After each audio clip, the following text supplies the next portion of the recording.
Seguimos en Cosa Pública 2.0. Muchas gracias por permanecer en sintonía con nosotros y vamos a saludar con mucho gusto a Alan Carmona, integrante del colectivo Un Salto de Vida, esta organización comunitaria que nace como asociación civil y que se ha mantenido por más de 20 años en la defensa del territorio, del medio ambiente en este municipio, en El Salto, pero en otras comunidades que a lo largo de estas décadas ha tejido contactos y solidaridad y organización con muchas otras más comunidades para denunciar la devastación, la contaminación y prácticamente lo que muchos han denominado estos territorios de sacrificios. Y queremos agradecer a Alan Carmona que esté con nosotros para que nos comparta pues esta información, los detalles de esta gira que tuvieron a Europa, integrantes de Un Salto de Vida, especialmente a Alemania. Alan, bienvenido, muchas gracias por estar con nosotros. Muchas gracias, Rubén y Jesús, como siempre. Al contrario, pues danos un resumen de qué trató esta gira, digamos, por quién fuiste convocado, y por lo que entendemos, había mucho interés en conocer justamente cómo se está resistiendo en estos territorios de devastación que está dejando pues el avance de distintas dinámicas de acumulación de capital aquí en México y cómo se podían tejer relaciones de solidaridad. Sí, bueno, esta gira fue de alguna manera un seguimiento al Toxitour, no sé si recuerdan. Bueno, sí, nosotros sí, pero en resumen, como a los radioescuchas, es que fue un recorrido en 5 regiones, las más contaminadas del país, en 2019.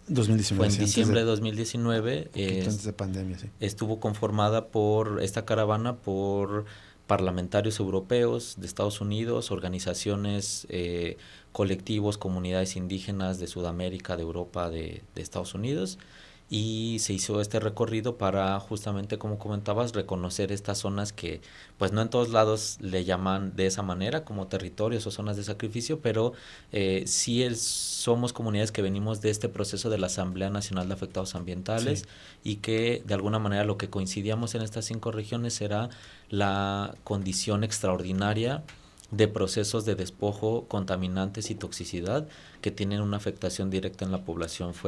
Inició en El Salto y Juanacatlán, fue el primer punto, de ahí en la cuenca de la Independencia en Guanajuato, en el Valle del Mezquital en Hidalgo, en la cuenca alta del río Atoyac, en la cuenca Libres Oriental en Puebla, el Atoyac en Tlaxcala, que también está en Puebla, y en el Istmo de Tehuantepec, en la cuenca del río Coatzacoalcos. Entonces, en ese momento de las organizaciones alemanas que vinieron, tuvieron mucho interés justamente en la participación del capital alemán en estas regiones, y en donde principalmente había inversiones alemanas, principalmente del sector automotriz, era en la zona, en la cuenca alta del río Santiago, principalmente en la subcuenca del Ohgado, y en Tlaxcala y Puebla, ¿no? Que están las automotrices.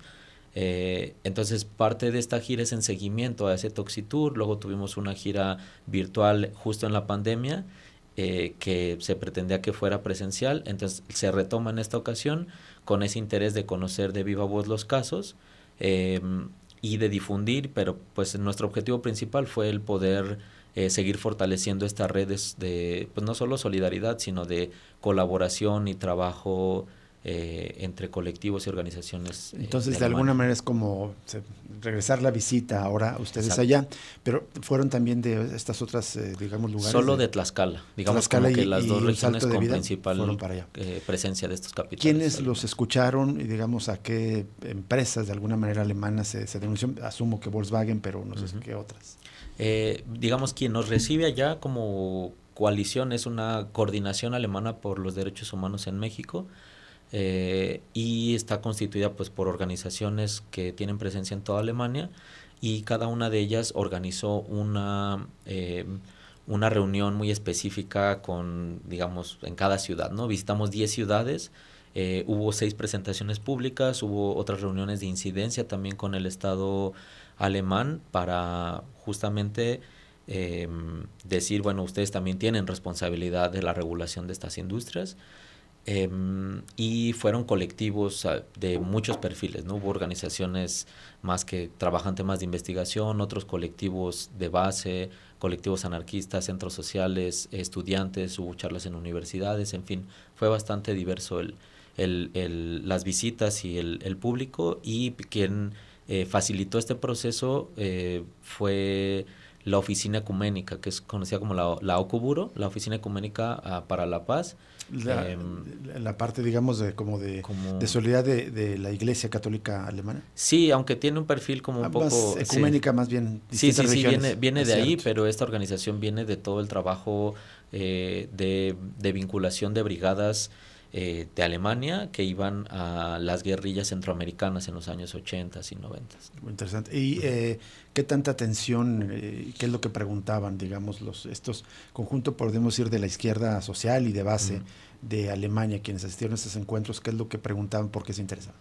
Pues algo que nos preguntaban constantemente después de escuchar la exposición era, bueno, y pues quiénes son y qué evidencia hay de que hagan el daño, ¿no? Y nosotros explicábamos que no es tan sencillo como decir, miren, nosotros vimos exactamente cuál empresa fue, por cómo está toda la ingeniería institucional, incluso de infraestructura en los corredores industriales, para que eso sea prácticamente imposible de Aunque detectar, el Toxitour, una buena medida de su éxito como iniciativa política que lanzaron desde un salto de vida es justamente sí evidenciar zonas muy en concreto, no sé, los tiraderos lixiviados, algunas empresas que sí arrojan agua directamente al río. Sí, ¿no? igual tenían ellos mucho más interés justo en el capital alemán y decían cuáles son las empresas que están, y prácticamente todas las empresas alemanas están en los complejos industriales compartiendo pues tanto las descargas como los servicios con otras empresas, y ese era el mayor interés, ¿no? En el Salto, ¿cuáles identificas, Alan? Pues en la cuenca del Hogado hay 19 fábricas de origen alemán. Entre las principales, bueno, están W. Voigt, ¿no? Que, bueno, creo que recientemente también ya se vendió a un capital japonés, pero en ese momento estaba presente. ZF, está Gela, está Monsanto también en Tlajomulco, que pertenece a Bayer, está Continental, hay muchas que no puedo ni pronunciar el nombre, Borg Warner, que ahora también tiene principal capital de Estados Unidos, Salzgitter, o sea, hay como varias, ¿no? Pero principalmente es capital automotriz, autopartes. Así es. Justo ahora que comentas Continental, estaba recordando cuando empezamos la charla la importancia, digamos, de estos encuentros durante la huelga de Euskadi hace más de 20 años, en 2001. Fue muy importante la presencia de Jesús Torres a la asamblea de accionistas de Continental para denunciar justamente la postura de que quería despedirlos, que estaba queriendo obligar a cerrar la planta, y yo no sé qué tanto influyó al final en esa lucha, pero fue importante. Entonces es también importante, digamos, que en los centros del capital se escuchen a quienes están resistiendo, a quienes están padeciendo esos procesos de explotación o de despojo de bienes comunes y bienes naturales, ¿no? Sí, esa es una estrategia que pues no podría decir que ha funcionado, pero que sí es constante. Le llaman accionistas solidarios, que es una estrategia de compra de acciones mínimas para poder tener voces en las asambleas de accionistas, en las juntas de accionistas, y poder posicionar los temas de las empresas filiales en cada uno de los países donde se identifican violaciones a derechos humanos y otro tipo de daños que provocan las industrias. En ese sentido, como uno de los resultados importantes de esta gira, que en seguimiento a la gira virtual de 2020, es la promulgación de una ley que se llama la Ley de Debida Diligencia en la cadena de suministro, que es una ley alemana, que lo que pretende es, entre comillas lo digo, regular a las empresas alemanas fuera de su país.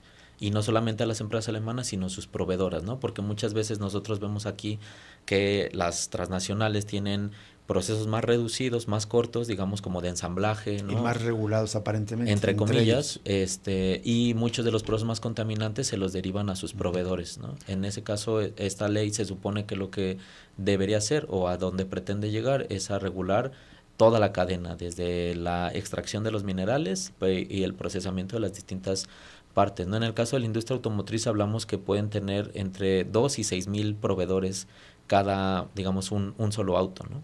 Locales. Pues es que de sí, todo el mundo, mezcla, ¿no? Se está ahí distribuido a todo el mundo. La verdad es que sí, en las transnacionales, o sea, sí me consta que a ellos les preocupa mucho la mala prensa, sobre todo en sus países de orígenes de estas empresas. Cuando cubría yo muchos años el tema de los negocios y de los derechos laborales. Cada vez que salía aquí una nota que llegaba a los corporativos sobre violación a los derechos laborales, se encendían las alarmas. Por eso creo que es muy importante esto que están haciendo allá, que directamente se enteren en el Consejo de Accionistas, digamos, de lo que está ocurriendo, la población también alemana. Pero quería preguntarte, ¿hace falta algo así, Alan Carmona, pero de visibilización y denuncia a escala local? Digamos, este es un esfuerzo importante de ir allá a Alemania y plantear la denuncia de lo que están haciendo aquí las capitales alemanes acá. Lo mismo debería haber con otros países, pero aquí mismo se debería exponer eso y casi no se hace. Te lo pregunto porque ayer salió la nota de que la Comisión Estatal de Derechos Humanos promueve el distintivo Empresa Comprometida con los Derechos Humanos. Es una nueva categoría que van a empezar a darle reconocimiento aquí a las empresas, pero más bien debería ser lo contrario, debería ser más bien espacios para denunciar lo que está ocurriendo, ¿no? Exacto, esa búsqueda y digamos esta ley se enmarca en ese proceso de, digamos como de reconocimiento de que no solamente los estados, porque actualmente uno puede decir una empresa violadora de derechos humanos o cumplidora o respetuosa de los derechos humanos, lo cual es una contradicción en términos jurídicos, porque los únicos responsables tanto de respetar y hacer valer los derechos humanos como responsables es el Estado. Entonces, viene un proceso desde hace muchos años y que empieza como a culminar, o más bien como a tomar forma en 2011 con la promulgación de los principios de empresas y derechos humanos de la ONU, y de ahí deriva todo un proceso de tratar de hacerlos responsables y culpables como por violación de derechos humanos. Entonces no se trata como de reconocer quién lo hace bien, sino quién está propiciando estas afectaciones, y a nivel local lo que se está haciendo en vínculo con esta ley, como digamos como justificándose en esta ley, es un mecanismo de reclamación de empresas y derechos humanos de la industria automotriz de capital alemán, específicamente. Y lo está trabajando GIZ, que es este organismo de cooperación técnica entre el gobierno alemán y donde operan en todo el mundo, y lo está llevando a cabo el Cereal. Está un pilotaje que en este momento va a durar un año, y en donde están involucrados 3 empresas de manera voluntaria, que es BMW, Mercedes-Benz y ZF, que tiene presencia en El Salto. Pero no solamente ellos, sino toda su cadena de proveedores. Volviendo a la gira, hablabas de que un posible resultado sea esta ley de otra vez debida diligencia en la cadena de suministro. ¿En qué fase está? Y si tuvieron encuentros directamente con diputados que se comprometieran a sacarla adelante, ¿y qué consecuencias podría tener para las empresas alemanas que invierten en México, en El Salto en concreto? En este momento el estatus de la ley es, en 2020 se aprueba ya a nivel, digamos, del Estado alemán, y entra en vigor el año pasado, en 2023, para un tipo de empresas, con ciertas características. En ese momento era que tuvieran por lo menos 3,000 trabajadores en Alemania. Todas las empresas que cumplieran con esa característica estaban sometidas al cumplimiento de esta ley, y para este año son los que tienen más de 1,000 trabajadores. El número es 4,800 empresas que deben de ser reguladas. Pero hay un gran problema en el Estado alemán, que es la falta de transparencia. Nosotros nos quejamos mucho de la transparencia en México, pero hay mucho menos mecanismos de acceso a información. Incluso los ministerios que están promulgando de encargados de operar esta ley, no tienen la información de cuáles son las empresas que deben de ser reguladas, mucho menos tienen idea de cuántos proveedores tienen que estar acatando esto. Y digamos, en términos de,